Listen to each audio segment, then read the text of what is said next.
Why did the U.S. invade Iraq in 2003? Where did that war come from? You know what? It's quite surprising. That war came from Netanyahu, actually.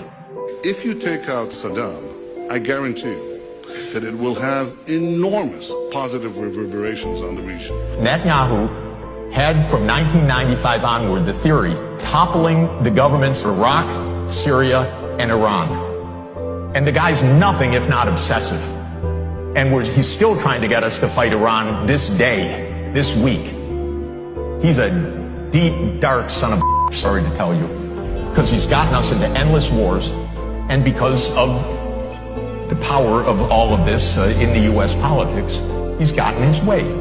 אבל אנחנו הולכים למסלול התנגשות עם הממשל האמריקאי. ארצות הברית זה לא מקשה אחת, זה לא מקשה אחת. יש את הסנאט, יש את הקונגרס, יש את הכוח היהודי שהוא עצום, יותר חזק משהיה אי פעם. יש דעת קהל, יש לנו כוחות כבירים בדעת הקהל שמתנגדים למדיניות הזאת, גדולי הפרשנים.